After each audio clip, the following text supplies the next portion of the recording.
Welcome, sentient beings from all known universes and beyond. It's time to activate your cranial downlinks and prepare to receive a raft of discussion on a cosmic ocean of science fiction and fantasy topics, interviews with local area genre devotees, and insightful prognostication by our soothsayers of science fiction, our forecasters of fantasy, and any other beings that happen to get caught in our gravity well. This is the Galactic Driftwood Podcast.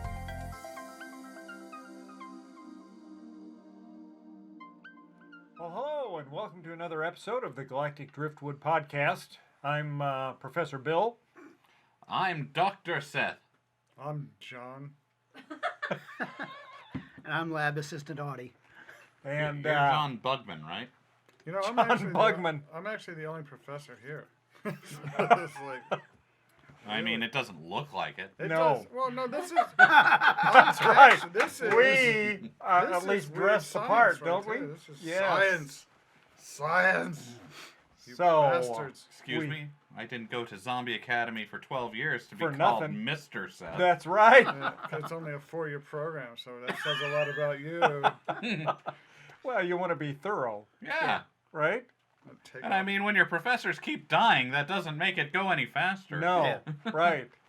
Or trying to eat the class. Exactly. I mean, Well, we're dressed this way in honor of Zombieland, Double Tap, which, I don't know if we're dressed this way in honor of zombie. I mean, we just, well, it's kind of our theme. yeah, just We cuz. kind of themed up. We even have our special beakers of solution, which we've prepared, each with our own supposed anti-zombie formula. Yep. I'm sure one will work, and the others will probably turn us into zombies. Or So turn one my- person's or going to turn have a my lot of poop battling green. to do. It may just turn my poop green. We'll see. Ah, More on that later. There'll Yes. be an update. Oh, yes. Speaking of turning poop green, I have a story.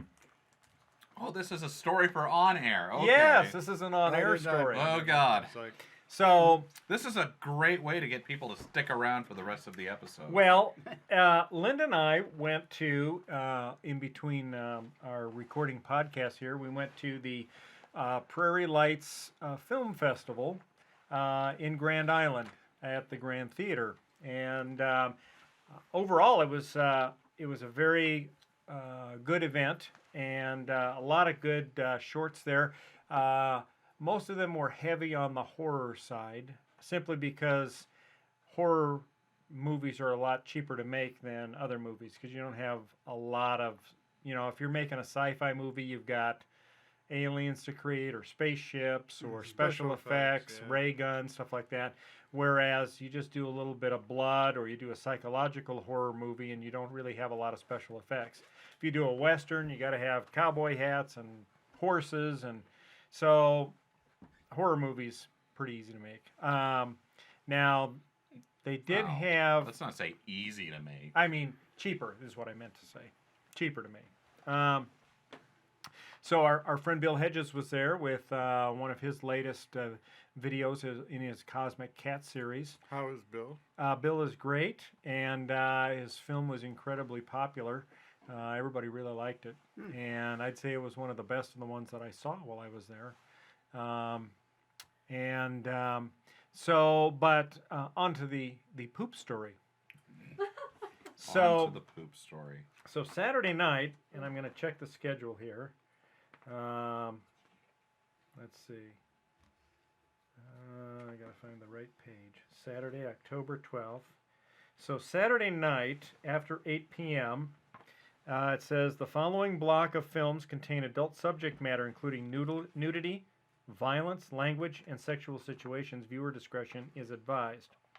And so we stayed, and the films were good until they got to kind of 9 o'clock. And then 9 o'clock was called the After School Lunch Special, a collection of terrifyingly disgusting short stories that make light of topics like cannibalism and intestinal parasites.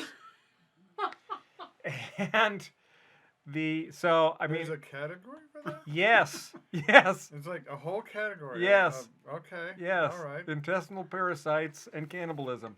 Now, we didn't stay for any of the cannibalism because the first show. We came for the show, but we didn't stay for the cannibalism. Yes, You passed up on communion then. yes, we did. So, Ba-da-ba-ba-da-ba. well, yeah. So, we're watching the first one, and of course, even the intro itself is horribly disgusting. And the intro starts off for this series of shorts, and it's got this woman who is wearing like this one-piece swimsuit, and she's like covered in filth. But then, Linda, you'll have to unmute your mic if you want to describe it. I'll let Linda describe this I don't know that I want to describe it. So somehow she's like crapping herself, and she's pulling her swimsuit bottoms out a little bit so big glops of it fall on the ground. Can we cut this part? Yeah.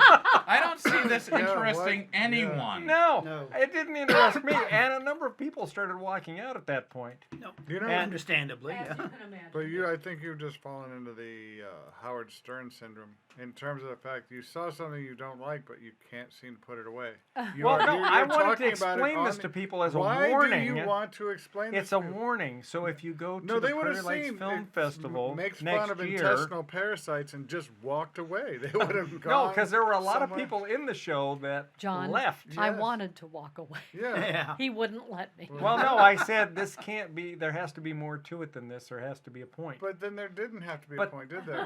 Well, I don't know because we couldn't stay for the rest of it. So we watched the first show. So and that why was just kind couldn't of like, we? Because I kept gagging. yeah, that was kind of like the intro to this whole section, but it really had nothing to do with the section. And so then it went into the first show. So the first show, this guy goes and he's looking for sushi, and he ends up finding sushi in like one of those quickie gas station things where you pull in, you get gas, and they got a, glass containers there, and he looks in and he sees like a wrapped thing You of know, sushi. freshest sushi in town in there. Yeah, right? so he buys that and he takes it home and he eats it, and then all of a sudden you start hearing his stomach growling and he starts doubling over in pain, and then he runs into the bathroom and he's, crapping himself out, and then all of a sudden he craps out this intestinal parasite, Tapeworm. a tapeworm that comes up on his shoulder and sits there and talks to It's him, huge. and it's still hooked into his anus. John's face says it all. John's sitting there like, No, I'm just. John's That's like, I've got exactly my what next we- costume.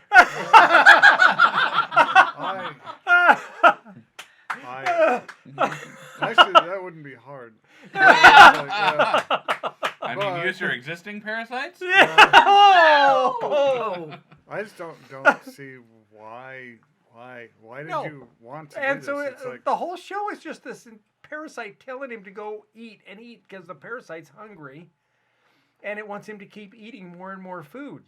And he keeps eating food, Okay, and then we're done. finally he's had like enough, but then the parasite wants to go to somebody else. can we start? And the I show can't even over? remember how it ended. Can I we think the just, like, parasite went into take it somebody up else. from the beginning? Just cue it up, because this Yeah. is. So anyway, that was the last of the shorts we watched, because then they had like a 10-minute break so you could go get refreshments. So- Like Oh, you yeah. would want refreshments at Yeah, that so, point. so a 10-minute break so the audience who now knew what they were in for could flee. Could escape. Yeah. I wonder how many people came back. And, I will never know. and because- if there's some way to photograph them and put them on a database, everybody knows who they are forever. I mean, from a certain standpoint, you want to say that in art, anything goes. Like you can you can shock, you can disgust, but at some point there's got to be a functional limit, right? You would think. And Like whatever it is, the audience should kind of want to be there. right. And I was watching it thinking, well, certainly there has to be a message or a point. No, apparently not. No. There wasn't. I mean, it seemed to be just disgusting stuff to serve being as disgusting as possible. Yeah, I'm just thinking right now. Let's substitute an intestinal parasite for some beloved children's stories, like Falcor from Neverending Story is no longer a flying dragon that looks like a beagle. It's a tapeworm, and it's like all of a sudden. The Neverending Story is a book that has to be closed like immediately. Well, see, it's an ending story. Yeah. along those Literally. lines, though, there's A rear-ending story. there's a trilogy by Sean and McGuire under a pen name Mira Grant, where science has developed a medical a genetically modified tapeworm. So you take this. Every tapeworm is basically is tailored to the person who is taking it, and it not only like regulates your weight and whatnot, but it's also been engineered so that it will naturally create and let out any drugs that you need on a regular schedule. So basically everyone on Earth now has one of these tapeworms. So So the you're talking tapeworm about a produces the Gould? medicine that you need, Yeah. and it'll excrete it at Mm-hmm. regular intervals as Yeah. you need. So you don't have to take drugs anymore. The Right. tapeworm does it for you. You can't.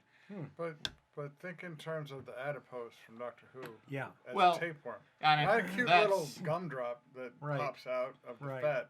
It's actually a ugly ass tapeworm. Well, I should Right. should It would mention change the whole that character of the show. Change the whole character of the show. I mean, Sean and McGuire's pen or Mira Grant is her horror writer or her Pseudonym. horror story pseudonym, and of course there's a turn to this. Ah, interesting. Well, I will say this about the Prairie Lights Film Festival. Aside from that one Saturday night after 9 o'clock thing, the rest of it was awesome. Because you sit there and you go into the theater in the morning, and of course the concession stands are open, so you get whatever you want, and you sit down and you just watch a series of 10 to 20 minute shorts, and they were all really quite good. Especially some of the horror ones were really good. One of the ones that Benito Garcia worked on particularly was memorable. Cool. Yeah, so I would recommend going to a film festival if somebody gets a chance. And they do have one actually here in Omaha that I'll be looking to go to next year to check it out. Well, So I mean, NebCon after 9 is kind of weird too. So yeah, I think the panel. You're up for the panel? Yeah. Well, we're next to the hentai panel, so Next to it or Adjacent? preceding it. it's at the same time as ours. So Oh. we'll see who comes. It's like I don't know. It's like which is more popular, Tentacle Monsters or us? I don't know. So, We'll see. are we still doing two panels? Are we doing Well, the Kyoto Animation panel and the The Orville Kyoto's panel? earlier, much earlier. Okay. Yeah. It is on the books. So this is our Orville panel that's right up against the hentai panel. Yeah. Which I like doing late night panels because everyone's just drunk and it's like they're very relaxed. It's much easier to entertain them. It is. I mean, I feel like then I would want to be drunk. You can be drunk. Be drunk. I'll be the designated driver of this show. I'm good. I'm there. I don't Be know as if you've drunk ever. as- I don't know if you've ever interacted with drunk Seth before. is a panel better with Especially a not drunk Seth who thinks he has to perform. would a panel be better with a drunk moderator or just drunk guests, or both? Both. I mean, I guess it depends on the Yeah. panel and how drunk everyone is. Yeah. True. Like, I suppose. At some point, everything devolves into chaos. yeah. But And- at a certain point, everyone just kind of gets over their social anxieties for Right. a little bit. And Yeah. it gets to be hilarious. Yeah. Yeah. They do. Because I expect much more audience participation in this one than we got last time. And we got Well, a we'll fair see if amount anyone last time. actually we'll see if this is the right crowd for it, though. Well, we'll see. Yeah, Right. I mean, Nebraskan is mainly an anime crowd, so They actually they're- really dig these sci-fi panels, though. It's yeah. like, but I've the done people. a lot of them. Okay, And I trust will. me, you're gonna be surprised. You're right. I didn't think that they'd be that much interest, but they are. It's Yeah, like- I've been watching a little bit more Orville just to brush up on it before the panel. Yeah. I'm gonna be Alright. brushing up on my Hulu so that I can continue to see it because that's where it's gonna be from now on. I think this might be taking hold. First part of the virus is setting in. Oh, Sneezing? Yes. Did we want to And talk spreading the about? Well, We if do. you're a sneezing zombie, you're definitely not going to be one of the ninjas. Right, right. Well, so I think this is a good time to start talking a little bit about Zombieland Double Tap, Yeah. which is the sequel to 2009's Zombieland. And Woody Harrelson, Emma Stone, who else was in that? Jesse Eisenberg plays Columbus, and Abigail Breslin plays Little Rock. And so it's been 10 years, so everybody's noticeably aged a little bit, but still good in their roles. And I mean, it's also been 10 years in the movie as well. Right. Yes. Right. So, which the thing I found amazing was that all the power still works. And they tried to explain it too. Yes, I it's know. like the water keeps going over the hydroelectric dams and we still have power. It's amazing, right? It's amazing. Uh-huh. Let's just work without maintenance, isn't that right? Apparently, I don't know why we're Dr. paying Bill? people to be there. Now we could think of the money we could save if we just sent all the power workers home. At least for Well, 10 years. I mean, Well, couldn't We don't have a dam. So it's I mean, like- maybe they just are zombies and they keep doing their thing. Ooh, maybe. Maybe there's a type. Maybe there's There's a different working type zombie, Yeah, there's a different type of zombie who's just like, a worker zombie. yeah. I think that's what I am already. Been there, done that. Yeah. Well, so what did you think of the show? What was your favorite part? We'll start with Seth. Favorite part? Ugh, man. Okay, so this movie has what is in my mind one of the best uses of Chekhov's gun. which is So, Chekhov's gun. for the normals. yeah, that what don't is that? understand So, that. for the normals, Yeah. Chekhov's gun is where if you show a gun in the first act, it must be fired by the third act. Ah, okay. So, and that, like, yeah, at me if I got it a little bit wrong. Whatever. So, at the very beginning of the movie, Tallahassee gives Little Rock a gun, a special gun that they, of course, steal from the White House, and Right. like, Spoiler alert. Didn't it belong? oh yeah, all spoilers with his spoilers everywhere. It was P.S. It was Elvis's gun. Yeah. Elvis's Elvis's gun that was in the White House got whatever, and you forget about it by the third act. Like, Right. I had completely forgotten about this gun. Right. And then I she did. uses it to save his life, and I'm like, oh, hey, that's clever. I like that. See, I thought when I saw her shoot with that gun, I wasn't thinking Chekhov's gun. I was thinking she's actually a hood rat. And it's like they told her to melt all the guns. Not gonna melt this one because I'm a hood rat. So sweet. I liked it. Yeah, did. I was like, Chekhov's gun, cool. And they also had other fun callbacks from earlier on in the movie, like Yeah. where Tallahassee was talking about running Buffalo off the cliff, which led up into the final scene, which was Him fun. running buffalo, running zombies off the cliff. That was just that was kind of an interesting little segue into Native American appropriation. But no, it was cool.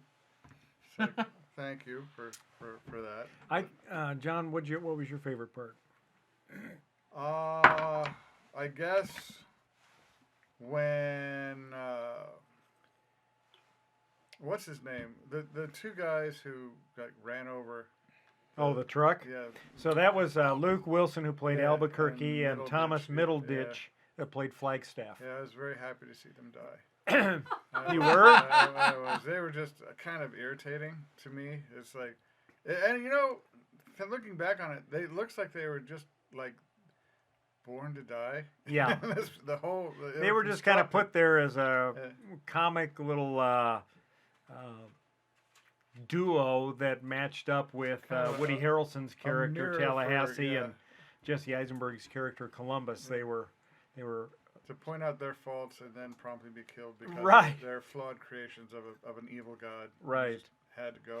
now. So- The only thing that bothered me on that was, so Columbus, Jesse Eisenberg, has his rules of surviving Zombieland, like, Rule Cardio. number 1 is cardio. Number 2 is Double tap. Always take a second shot to kill the zombie. Don't Seatbelts. save bullets because it Bathrooms. may literally bite you in the end. Bathrooms, that sort of thing. And then Flagstaff, Thomas Middleditch's character, he has what he calls commandments. I would have thought laws would have been a better analogy rather than commandments. Apparently, rules are better. Because I mean, they can be modified. Middleditch is dead, so it's like Yeah. his commandments Didn't help another- him. He needed another commandment: stay away from those guys. Well, didn't they say they missed the one rule, which was ask for help? Never be afraid to ask for Yeah, help. right. That was And I what don't think said. that was one of the commandments, so that's Mhm. why they took on the zombies themselves. And then, of course, the zombies had evolved between Well, first, the first show and this show. your favorite. Yeah, moment what was from your the movie. favorite part, Bill? I was going to say the same thing John did. The two characters that were identical to Tallahassee and Columbus, the Flagstaff and Albuquerque guys' characters. I thought they were pretty funny. And the fact that Flagstaff drives this monster truck and actually drives it over and crushes The Beast. Tallahassee's, quote, beast, which is like a modified Suburban with bars on the window and a Gatling Well, gun it on the was top. one of the presidential vehicles. Oh, okay. So it was Gotcha. armored and Right. had a minigun on top. And, yeah. Yeah. so I did have an actual favorite moment from the movie, which was the zombie kill of the year in Italy, Mm-hmm. Right. where he drops the Leaning the- Tower of Pisa on like 2 zombies. Yeah, and that was kind of a recurring thing through this one was the zombie kill of the year thing. Well, they kind of did that in the last They one did as in well. The first one, Yeah. Dropped a piano on zombie. Right. There was 2 in this one. Yeah. Yeah. So the Leaning Tower of Pizza, and then of course Pizza? Pizza. I Pizza. don't think you said pizza. I have a cold. I'm starting to slur like a zombie. Here they come, pizza. Yeah. They're coming over the hill, pizza. And then, of course, the zombie kill of the century, which was Woody Harrelson's, where he lured the zombies over the cliff. Yeah. That was Gotta a real stop thing. It's like Plains Indians would actually guide buffalo over cliffs. They called them buffalo jump sites. And it's Right. like that's actually accurate. Yeah. Yeah. It's like, but yeah. I've seen that. Interesting way to actually portray that and seeing all these zombies just flying over the top. Yeah. See, what did you think about that little Homer at the end that just kind of... Yeah, that was pretty hilarious. I thought I liked all the homers from the. Yeah. I was surprised that the Homer, though, was able to get that far. Homers are intellectually dysfunctional zombies. Zombies. They're almost not dangerous. Right. They're They so can be dumb. distracted by a butterfly. Yeah. It's like, Oh wait, no, Homer. Never mind. Yeah. Right. So the different types, there were Homers. Then there were Hawkings. The Hawkings are the Clever, more smart intelligent, ones, yeah. clever zombies Mhm. that can dodge bullets, apparently, And can take a lot of bullets. and can take a lot of bullets and I still thought come at those you. are the Terminators. Yeah, Yeah, the the- Terminators can take a Oh lot of no! bullets. Oh. Yeah, the T-800s are the ones who can Dodge the bullets. dodge bullets and take bullets. Hawkings are the ones who can figure out problems. Yeah. Yeah. Like we saw the one who grabbed a guy's eye to get it through Yeah. an eye scanner. Right. That was clever. Yeah. And a ninja. And then the ninjas were the stealthy zombies. You don't know they're there, and you're walking around thinking the place is clear, and then all of a sudden, pounce! They come out of the See, we never actually. shadows. Yeah, except for that opening scene, we never really Yeah. saw a ninja. Never Right. saw another I one, figured yeah. that they would be using that one for jump scares all over the place. Right. Right. I think they had a missed opportunity there. See, I think they just put the different types of zombies in the opening just so that they could get Homer for the Right. jokes Right. and the T-800. Like, oh, there's a For new the type threat. of zombie. Yeah. Right. Yeah, Right.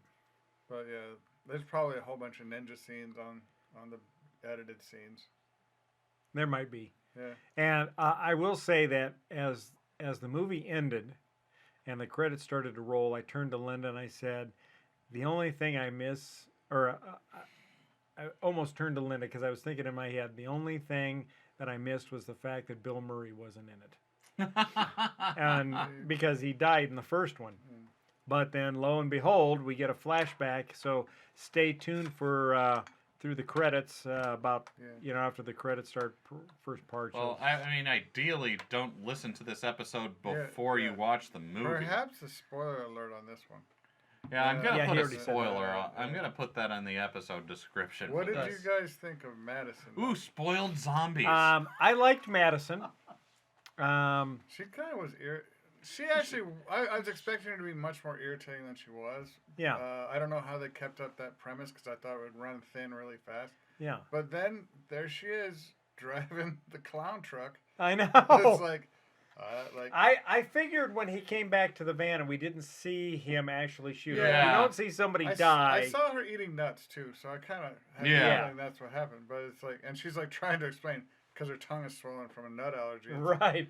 But they're talking. I How read did an she article. survive that anyway? Good question. I read an article that they're talking about making a Madison spinoff. The whole movie. Oh no! And I was thinking that sounds like a terrible idea. But actually, if it's just one of those like movies where there's just like fate that just keeps, she's Bill. She's literally not a real boy, and it's like I think she just makes it through. Yeah, well, she's like what, 21, 22, something in the movie. So she would have been 11 or something. 10 or 11 when the zombie plague started. Right. So there actually could be a really good movie in there of this clueless, like, 10-year-old just... Yeah, surviving. And I mean, a decade of living. Yeah, of surviving this. And, you know, she ends up the way she ends up because she basically lives in a mall with all of the educational opportunities that are found in a mall. Yeah. So... Educational opportunities. Yeah, that... There are none? Yeah, So- okay, all right. So, all right. Your sarcasm was too thickly veiled, sir. Yeah. I didn't think so. Yeah, so, and, shit, I forgot what I was going to say. About Madison. Not Real Boy Bill would be, or Not Real Boy Story would be good. It's like, I think Bill needs to see one, just so he knows what it looks like. Because we're all watching it now. Every day, we watch the story of Bill. Well, I did like the fact that she survived and ended up driving that clown truck. I thought that was hysterical. No clowns. No clowns. And no clowns ever. I did like the part where she kind of so Columbus is giving her a tour of the White House, and they get to the Lincoln bedroom, which actually is his bedroom, and she says, I didn't really want the tour, I just want to have sex, kind of thing, and jumps on him, and he's like, no, you know, and she says, listen, I've been locked in that freezer for, 10 years? Yeah. And I want to have sex. It's either you or the old guy downstairs, meaning Woody Harrelson's character. And he says, yeah, he's still kind of nervous about it. She says, oh, well, listen, if you have religious objectives, I have ways around that. So, yeah, I thought that was pretty hilarious. No, I like. Yeah, that was like that moment. There were a few moments where she like that. The Airhead act just like dropped away from her. Right. And she's just like, okay, listen. Here's the way it's going to be. Yeah. Do you think she was an actual Airhead? Or do you think that she might have some kind of weird secret genius that... Because she lived for 10 years. It's like she's... Somehow, like, she had moments where she, like, had a moment of clarity. Or at least she projected one. That she actually knew what was going on around her. And, well, but she seemed also... to portray, it was an act to... truly stupid people don't survive the zombie apocalypse. True. Like... Truly stupid. But unless they're truly stupid, lucky people. I mean, yeah, I guess if your luck stats... If your luck stats high enough, you can do anything. If you're locked in a mall, and when the zombie apocalypse started, maybe it was 8 in the morning and the mall was closed. But there were still zombies inside the mall, though. She was still having to survive the there zombies. were still zombies in the mall? Because I didn't see any. They shot one. They shot one in the mall. Oh, that's right. That's right. Yeah. Tallahassee tosses his liquor bottle up in the air, shoots the bottle, then shoots the zombie. Right. And Columbus is like, "Oh, you shot your liquor. Good move." Yeah. There really wasn't much left. Just And they did address a point that not many zombie movies appreciate, is that Zombieland would smell awful. Yeah. Those candles would actually be very nice. Right. Right. But now, after 10 years, do you think the zombies still smell? Oh, God, yes. The live ones or the dead ones? All of the ones. I mean, because a corpse will rot and stop smelling well, after. there's the whole point 6 right months. there, yeah. But 6 it's months. like one of the first things that rots are the tendons that allow your muscles to move, and it's like, at what point do we want to call science on this one? It's like, because all right, biodegrading, yes, when you die, you start to decompose. But if you follow that chain of thought, zombies quickly become impossible, right, by biomedical science. But it's like, so can they just be? What are they? Pretty much just animated skeletons with the meat sack that's just slowly sloughing off. Or? It depends on what type of zombie you're talking about.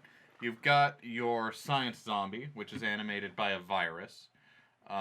Those would definitely be subject to biodegrading, Well, yeah, but they often aren't. They aren't, because actually the way I did a report on the science zombies, because I was trying to describe epidemiology, and zombies always makes it better. Mm-hmm. And it's like the premise of the zombie survival guide is a virus called sarin, and sarin, the brain is kind of hijacked.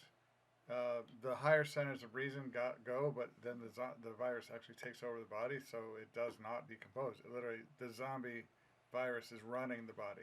The person's gone, but it's like, so I think the science zombie wouldn't necessarily decompose. Well, once again, Mira Grant has my favorite zombie trilogy, and her zombie virus is a combination of a highly virulent cure for the common cold. Somebody gene hacks another virus to cure the common cold, and then someone also gene edits a cure for cancer. And then these two viruses meet out in the wild. I'm worried that Bill's taking notes, because he's been expressing interest in setting up his own little garage CRISPR, where he can alter genes and stuff. So it's like, is that an idea? That I wrote down gene hacking because I want to explore that topic a little bit here as we go on. But go ahead. But so these two viruses meet out in the wild, make a new virus that brings the dead back to life. Basically just keeps the brain going, and like after a certain amount of time, zombies do break down, and that's kind of what people are counting on, but they break down slower than they should if they eat and get sustenance, because like the virus can like make blocks of stuff and keep the body going longer than it should. So and then you've got your magic zombies, which magic. Those zombies are going to last forever. Yeah. But usually they don't infect other people. They're just like one and dones. Yeah. So they are literally created by magicians? Necromancers, yes. All right. Oh, okay. All right. Yeah. You kill a guy, you bring him back to life. He's your servant now. And what about shuffles voodoo along. priests? Same magic. Same type. Yeah, Well, that'd be not same magic, but yeah. Well, The magic principle zombies. You create a zombie one by one. yeah, right. Right, voodoo zombies are real. Ish. Insofar as They aren't undead. The social construction of zombie. It's like what they do is the voodoo master uses a neurotoxin that paralyzes them until they can't. What? Linda just hit herself in the face with the thing she's using. She's fanning herself with. It was just like bang. Oh. But anyway, so you were saying, Well, so it's the neurotoxin, neurotoxin. where their life's... So they're still alive, but they they're can't function. They can't function, but they're aware. Yeah. And it's like, then they bury him. It's like the whole... They think he's dead. The whole village is there for his burial. Right. The voodoo master digs him up, does some hand signs over him to make him think that he's doing magic. And he's like, arise, because he's timed. He knows how long the potion lasts. And it's like, the guy sits up. It's like, you're not my zombie. It's like, and in Haiti, where this is popular, the whole society accepts him as a zombie. His new status is that of zombie because they buried him. They know he died, and now he's not dead. So he is now actually the property of the zombie master, and they accept that. So it's real in Haiti insofar as the social culture accepts it. Yeah, I mean, there's no, he's not undead like much Seth like said. Zombie Jesus. Very similar. Yes. Yeah. It's a social understanding. Right. People accept it. People believe in it, and it makes it real. Right. Yeah. Yeah. Right. The social construction of reality. It's Okay, like, we're getting a little off of Zombieland, so I got a question for you, and that is, what is your favorite zombie movie? Well, I would say, I think Zombieland is probably my favorite.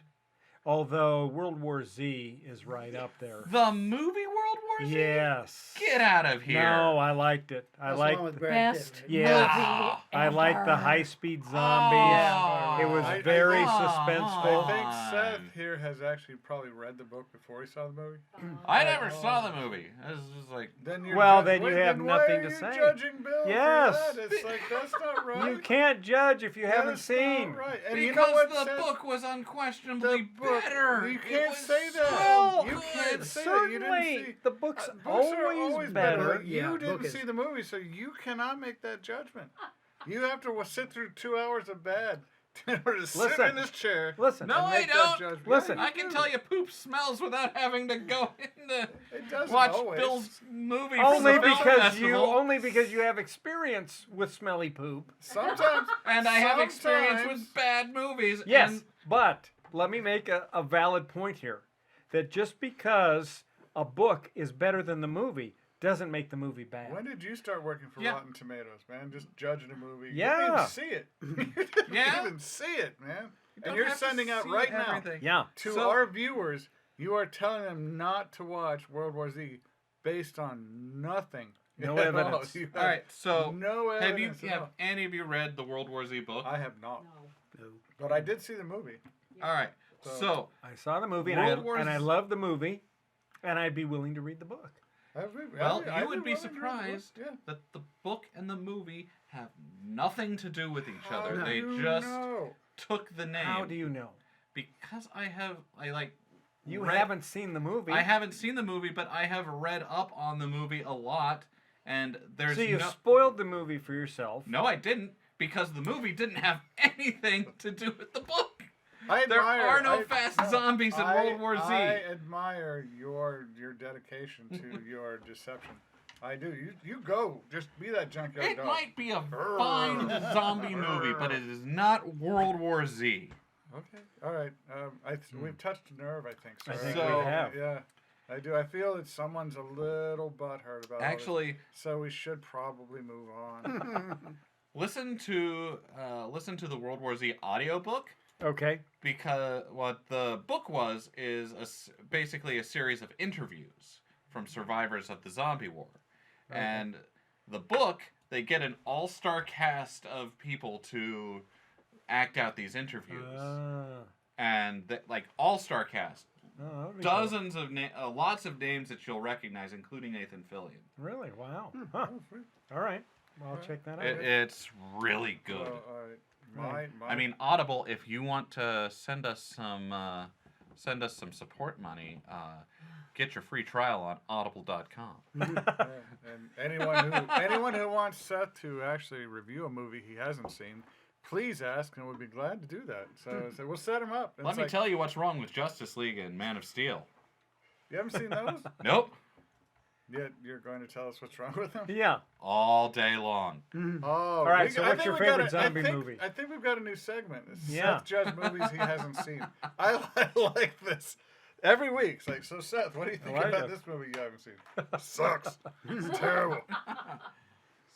Favorite zombie? All right, so favorite zombie movie. Shaun of the Dead. Ah, That's Yes, good. I That's like a good Shaun one. of the- I think Audie disagrees. no. Okay.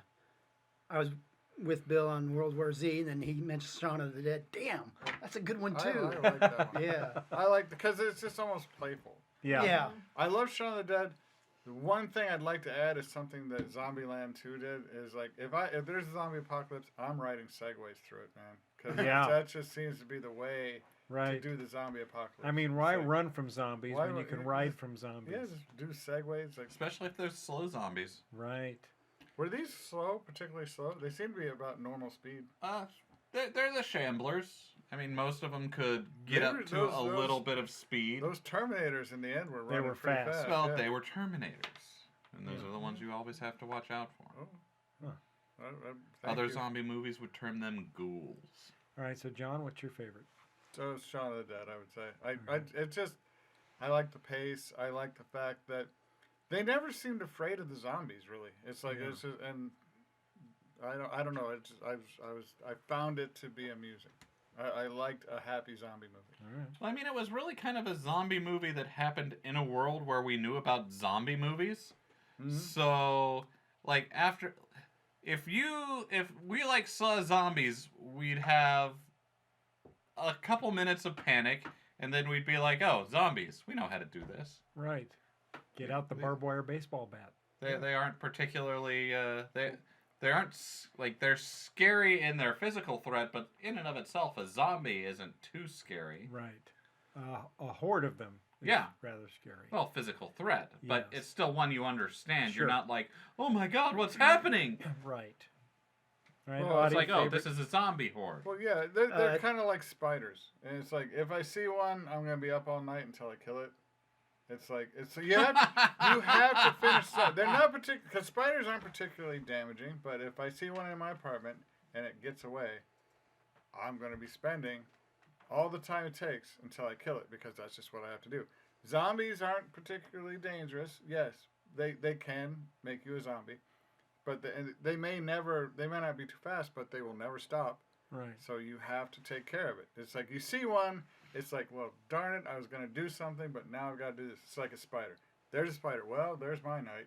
I'm gonna be killing this. It's like sometimes I'm lucky and I get it right away, but sometimes I have to move the stove. Spider bite. So Oh. Spider bite. Wow, what got you? Whoa. It got me twice. Holy hell! Yeah. Whoa, it's What were not- you doing? Petting it? not a- Working on a drainage trench. When did it bite you? Huh? When did it bite you? A couple of weeks ago. All right, cool.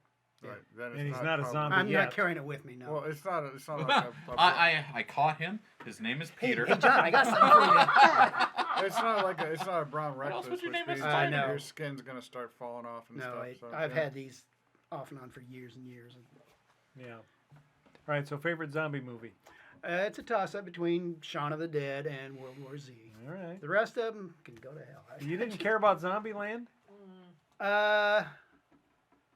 I wasn't moved by it at all. Yeah. No. All right. It was kind of fun that they were being silly and it's in a script and Yeah. but Yeah. So we as a group don't generally like we don't like serious zombie movies. We just kind of we're I'm comedies. more of the comedy zombie Yeah. movie Yeah. liker. The other zombie movies usually don't stand out for me too much. Yeah. Like, Yeah, I know they're just the same. I watched the new Dawn of the Dead when it came out a while ago, and then Yeah. Land of the Dead, but they were kind of... What about The Walking Dead? I never really got into that. Like, I watched Yeah. most of the first season of it, and then I kept up kind of with spoilers, but... I almost feel. I mean, that one involves a lot less the horror of zombies and more of the horror that we would Right. Of the visit people upon left each other. behind, yeah. Yeah. Right. Which I get enough of that in politics. So. Right. Right. I feel Jenna would have a different opinion. Oh, sure, she surely Probably. would. It's like I feel the horror. She'd be more in the horror zombies. I am. You are more horror zombies. Well, what's your favorite producer? World War Z. All right. Because I like a scary. I like if I'm going to watch a zombie movie, I want it to be scary. All right. All right. A comedy. I like a comedy, but it's doesn't. Well, So I want to now kind of bring this into the real world a little bit. So, But you're not a Speak- real boy. Yes, No. speaking of bringing it back to the real world, how's that? mine's gone. I'm starting to feel strange. So Doctor Strange. this past week, midweek, I think, Netflix dropped a new series out. Linda, can you see if you can look up the name of that series? Unnatural Selection. That's what it's called. And so it's about average, ordinary people that are getting a hold of gene editing technology Uh-huh. Like and doing you. experimentation in their own garage. Mhm. And some of these people maybe just have GEDs, if that. And It's one happening guy's more than working. you might think it would. It's It's right now. That is Yeah. coming. Yes. Yeah. And so you can actually go out on the internet, and there are people selling $140 gene editing kits that you can order, and you can do gene editing in your garage, and you can inject yourself with the results of that. You're not allowed to experiment on other people. Allowed. Well, there's no restriction against experimentation on yourself. And How do you prove that? That That- you're experimenting on people? It's like, because Yeah. I mean, right now I just drank this. It's like you made it, right, and it's like I don't So- know. I guess my implicit trust in you right, has allowed me to fall prey to the fact that you have this desired, you stated a desire to do this. right. So it's like, am I being stupid? Perhaps. Perhaps Right. I'm being stupid. Perhaps I don't know what's But in does here. it taste good? That's the It- important thing. Well, it's water and food dye, so Yeah. actually no. It's like it is. I like the effect though. It's Yeah. zombie juice. It's But not is, water and like food dye. somebody was attempting to Tell that to my poop.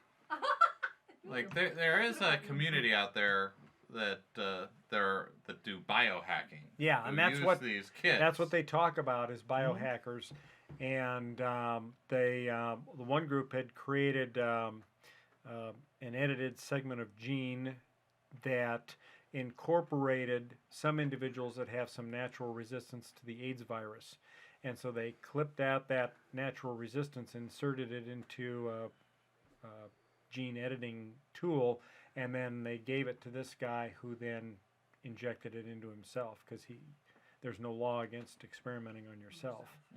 And and that's done live on the show, and so it's just makes me wonder if at some point, I mean, these people are doing this in this case. What if someone clips out the ability to live in an airborne environment and puts that in Ebola?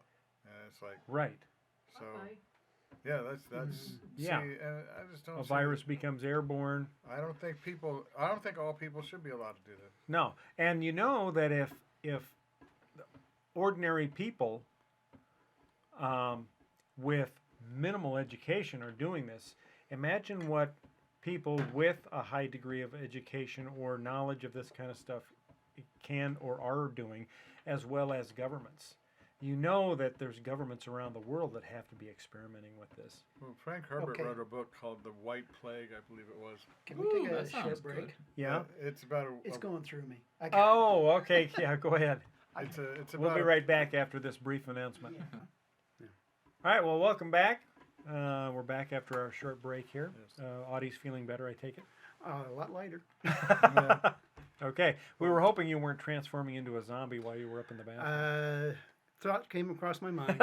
Well, I was describing White Plague by Frank Herbert, and it's about a scientist who his wife is like killed, I think, by like the Irish Republican Army, and he's mad, so he actually invents a a disease that kills women, and it killed all but like less than 1%. And it's a story of what society would do if such a thing happened. Disappear. Well, it was, though there was like people trying to keep the women from being exposed to the virus. Mm-hmm. The social arrangements that would happen after such a thing. You know, I mean, if you created a virus that targeted a specific population based on some genetic marker and then released it. Well, I mean, the most genetic markers you would find would be between the genders, I imagine. So, Yeah. if that's possible, which I'm pretty sure it is, it would be easiest to do it that way. Yeah. I don't know. It's kind of frightening that this kind of technology is that easy to work with. And I don't know why people don't care. It's like people are just like, okay, yeah, you go. Here, Billy. Right. Go to the garage with your CRISPR and see what you can do. Right. It's like, I mean, if somebody that you met on the internet said, "Hey, I've created this gene-edited sequence that you can inject into yourself and make yourself a super muscly individual, or maybe super fast, or maybe increase your resistance to some Compound virus," V? would you? Is that Yeah, what you're would you talking about? inject it? Would you Maybe. try it?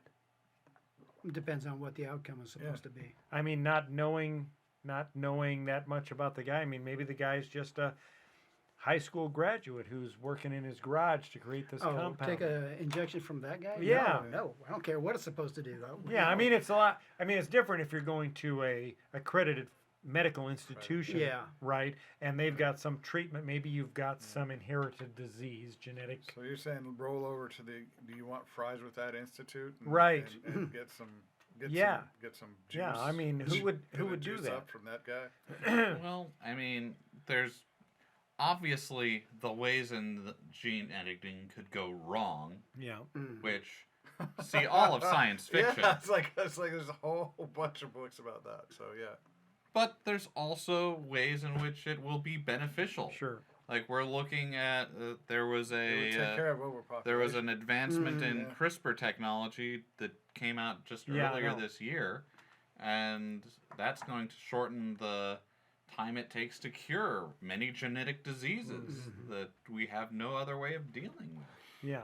Well, Well, there are some I bad ones like Huntington's. That's just nasty. It's like something that just causes complete neurological failure slowly after Yeah. you hit middle age, and it's a terrible thing. And if we can Right. get rid of that, that would be awesome.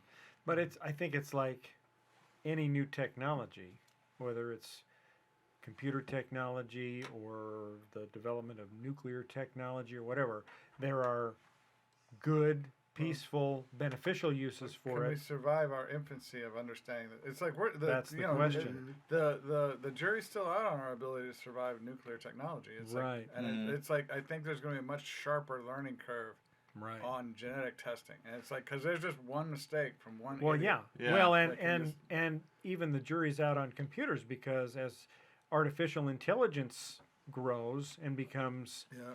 sentient, that creates a whole new set of problems. Yeah.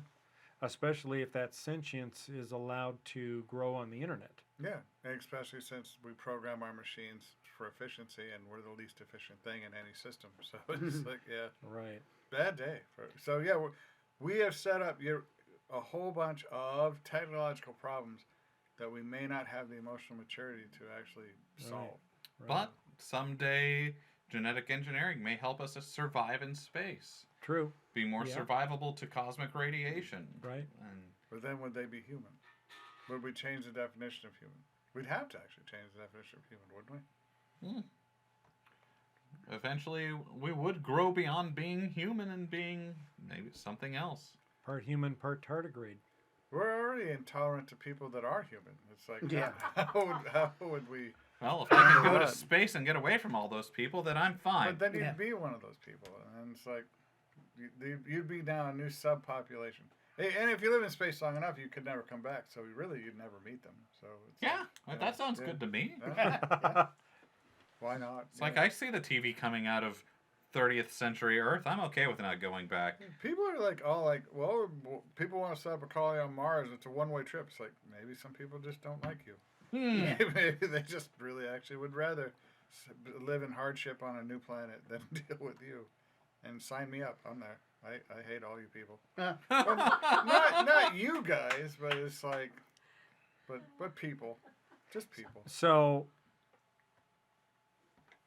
the nations of the world came together to inhibit the proliferation of nuclear technology. I don't see the same thing happening with this bioediting technology. It's already happened with cloning. Yeah, True. but now you, Or at least human cloning. but now you have these kits that anybody can buy to do gene editing in their garage. I mean, it doesn't seem to be Well- the same level of caution, but I see a concern, far, yeah. Well, you saw the You concern with also nuclear might weapons. be- No one's seeing the concern with this, and it's Yeah. like that's what I think you're saying. Right, and because they it's- didn't, because with nuclear weapons, you saw Nagasaki and Hiroshima, and you saw huge cities completely wiped off the face of the map. But this same thing hasn't happened yet with genetic technology. Well, you also may be overestimating the effectiveness of these garage kits and hobbyist biohackers. Yeah, maybe. They have yet to cure anything. No. They have yet to cause any bad effects beyond killing a couple of themselves. Right. But It may just be the new snake oil. all the time, this technology gets better, cheaper, more Yeah. readily available, Yeah. and people learn more about it. But it's still technology and requires a certain amount of expertise to at least use. Like, if you can't turn on a computer, you're not going to cause any harm with the computer. If you order one of these gene kits, you still at least have to know have at least a rough understanding of what Well, you're doing to even, like... Kind of, but it's like, what if you have these, like, the people Bill's talking about are the people who are not educated enough to fully understand what they're doing, yet someone who is smart enough offers an expansion pack to your genetic test that actually, the only thing it does is make virus that kills people, but they don't know, that so is, they're going to make in this my stuff. mind, that is the threat, is the intelligent actors Yes, and Right. it's who like, can use the we're technology. setting up a stage that opens the playing field for the people to control the morons who think they're actually, I'm a scientist now, going to make this happen. You know, those people to destroy everybody. I'm more worried about governments but What was the name? 12 Monkeys. Yeah. mhm. It's a 12 monkey situation. You know, the guy made the gene that killed everybody, and it's like, there you go. He didn't seem to care. It's like, and we're setting up a playground where those guys can play ball. Yeah. And it's like, depending on how bad because apparently nature has not designed something that has had a significant impact on humans to wipe out all of them. I mean, well, I think just the fact that at least thus far we don't have any like terrorist cells who are developing brand new viruses That we know that of. well, yeah, that right Well, now, I it can't still imagine. hasn't happened yet. It Yeah. indicates that, like, CRISPR's been around for a while.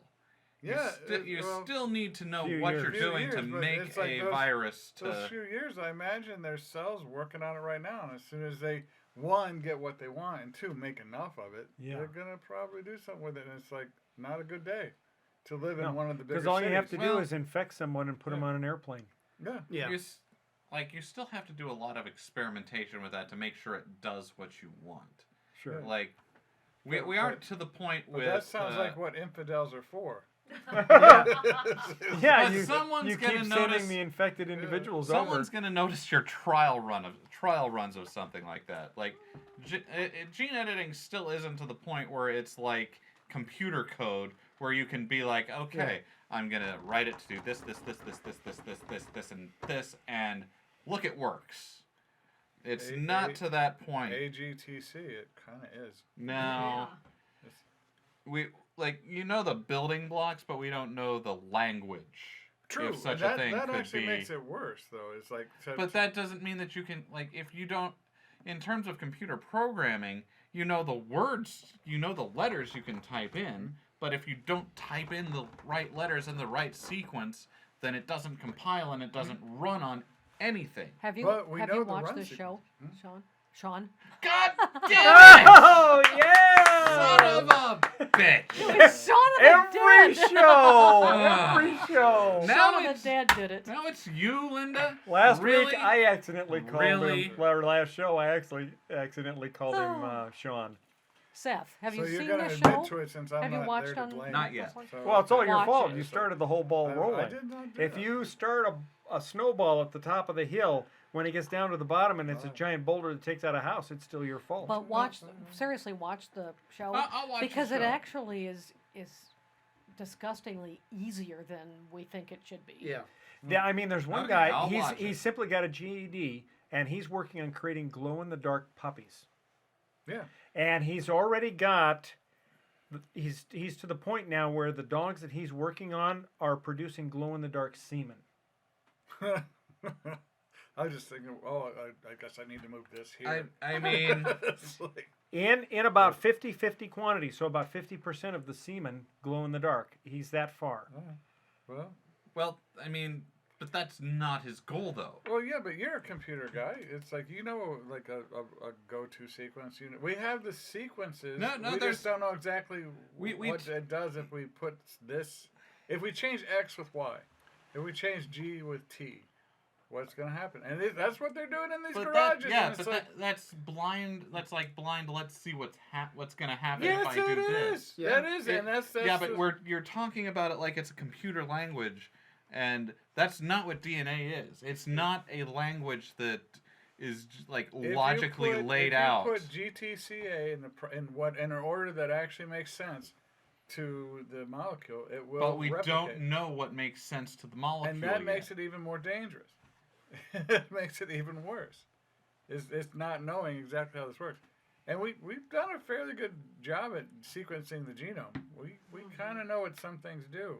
Well, we've sequenced the genome, but like most of our history in genetic editing up until this point has been by causing random mutations in various things through stuff like irradiating things and seeing what survives and then breeding those things for their traits. Well, we also, we've been breeding things for at least 14,000 years. It's like, Exactly.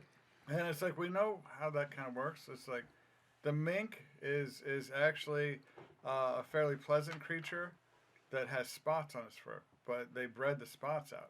And somehow there's a link in the genetics between the spots and mildness.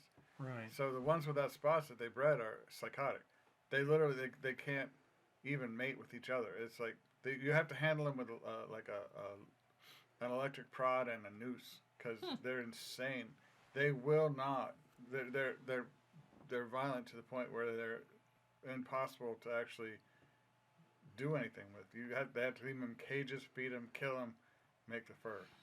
So it's like we know that there's a link between that. We know there's a lot of links between a lot of things. Well, is there a link between it, or did the ones without that they bred without the fur when we bred the spots out of them, the psychosis appeared.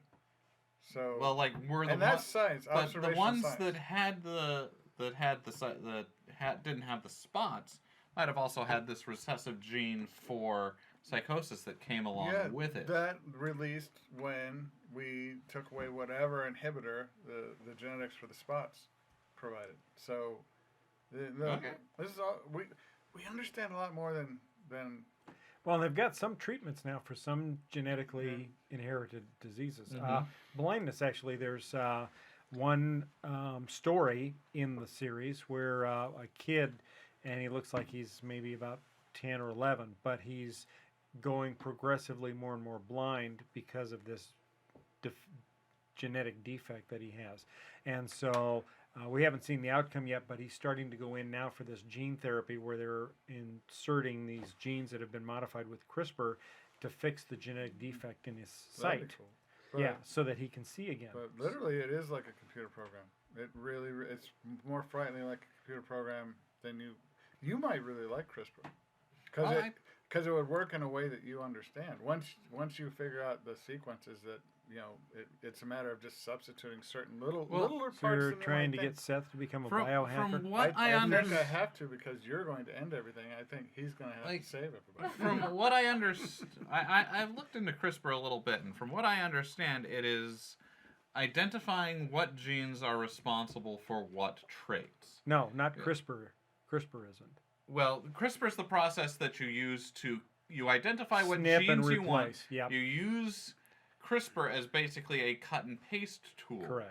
You don't know what it is about that section or that gene that you're cutting and pasting. That is the terrifying part, But right there. That's also like we aren't treating it like it's not like a computer language in that point.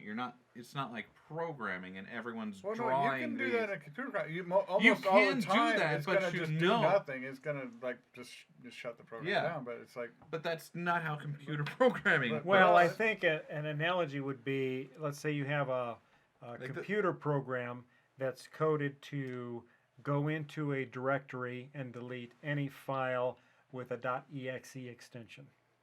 Now you have this CRISPR virus, and the CRISPR virus can go into this long set of instruction code and replace the .exe with a .asterisk.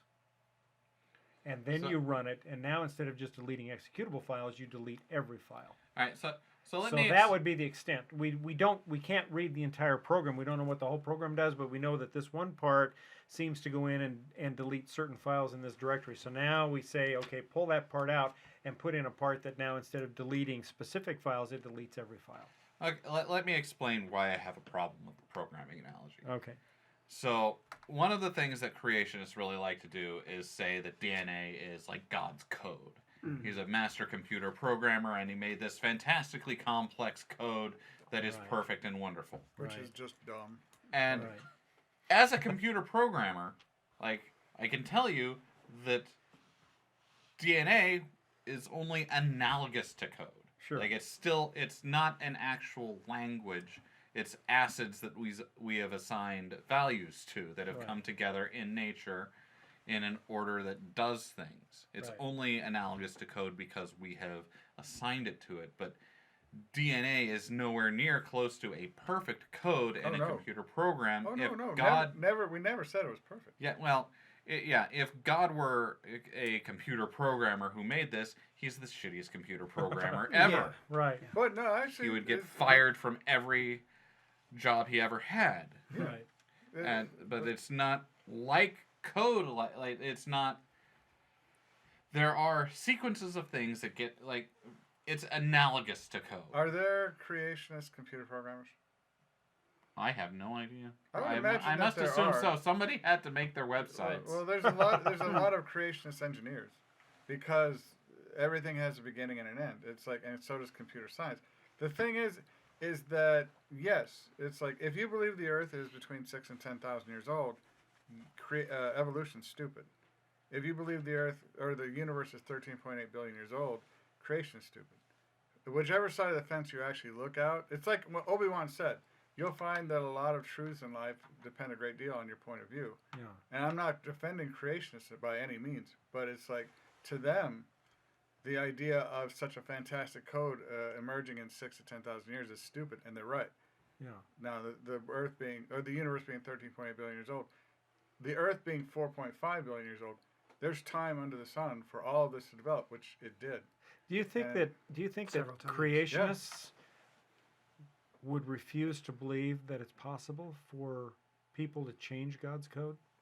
How could They would definitely view it as sinful. Because Blasphemous. Yeah. they say that's the argument they use against climate change, right? Is that they say God will not allow the planet Yeah. to be Flooded. right or destroyed Well- by climate. So there's no way that humanity can change God's They perfect real- climate. The argument is like when I was a Christian, the argument was much more Jesus is coming back, so we don't have to worry about it. So we're helping Jesus in the whole Armageddon thing. Yeah. End of days. Yay! Mm. See, and we're being helpers. And, it's good to be. At least we're helping somebody. Yeah. Well, we're getting we're over time from our signal from our producer, so she gave me the old throat slash thing. Yeah, she's trying to tell Sean to shut up. God damn it, you guys just encourage him. We don't mean to. We He don't. started the ball rolling. It's a huge snowball now. We can't stop it. You started. It's got its own life. You are the first one to say Sean. I hate you all. It's I hate you all, everyone here. By the way, does he look grayer to you? A little bit, yeah. I was Well, noticing people that. keep calling me Sean. I was noticing that in the picture you showed yesterday. It's like on the Facebook? I'm glad we can revisit that in this episode too. Thanks, Bill. What's wrong with gray Well, hair? John Isn't it- wasn't there. Were you there for the episode where we were? No, I No, don't that was know. Charles. Yeah, that's right. He Yeah. might have been sitting back Everybody there. was commenting about how in just the past few months he's really gone quite gray. It happens. It does. It's not I a know, big Linda. deal. Let's It's- stop now. it's I love just like examining like how my looks are changing like on the podcast. That's Oh, what's that's the fun name of here the for me. episode.